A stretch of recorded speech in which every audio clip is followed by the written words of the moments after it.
যারা ঘর ছেড়ে স্বামী ছেড়ে অন্যর হাত ধরে পালিয়ে যায়, আবার 2-3 বছর পরে ঘরে আসে, তাদের কি বলা হয়? ডিভোর্সি নেতা। তো সেরকম ডিভোর্সি নেতা আমাদের এখানে কয়েকটা পয়দা হয়েছে।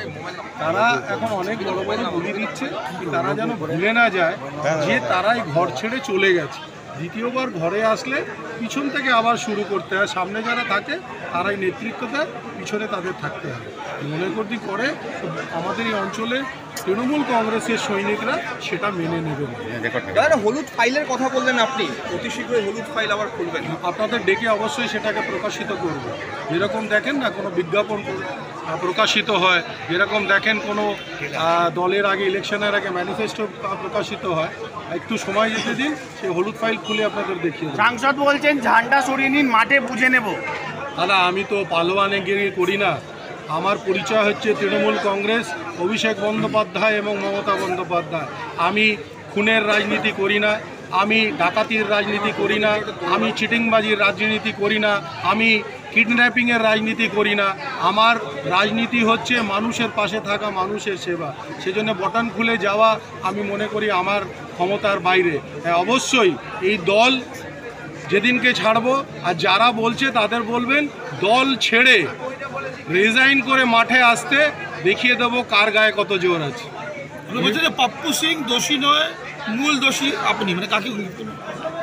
আরে দাদা, কাউকে ফটো দেখিয়ে বলা তাতে কি হয়? কিছু ফটো দেখালে হয় না, প্রমাণ চাই। ফটো তো অনেক আছে, হলুদ ফাইলে অনেক ফটো বন্ধ আছে। সেই ফটোগুলো একের পর এক দেবো। আগে দেখিয়ে নিক। আমার কাছে যে ফটো আছে, বললাম তো, সেই ফটো দেখালে উনি পালাবার জায়গা পাবেন না। ফটো অনেক আছে, ফটো সময় মতন দেখাবো, এই মুহূর্তে নয়। ওনার যা বলার বলবে। প্রশাসনের উপরে আমাদের ভরসা বিশ্বাস আছে, প্রশাসন যেটা করছে। কেন, আমাদের পুলিশ মন্ত্রী হচ্ছে মাননীয় মমতা বন্দ্যোপাধ্যায়। আজকে উনি যে কথা বলছেন তার মানে উনি এই দলকে অবজ্ঞা করছেন, আমাদের পুলিশ মন্ত্রীকে অবজ্ঞা করছেন। সে কথা বলা যায় না। প্রমাণ পেয়েছে, তাই পুলিশ কর্তৃপক্ষ তাকে গ্রেফতার করেছে। আমার মনে হবে আর কেউ পাবে, তাকেও গ্রেফতার করবে। এটা চ্যালেঞ্জ করার কোনো জায়গা নেই।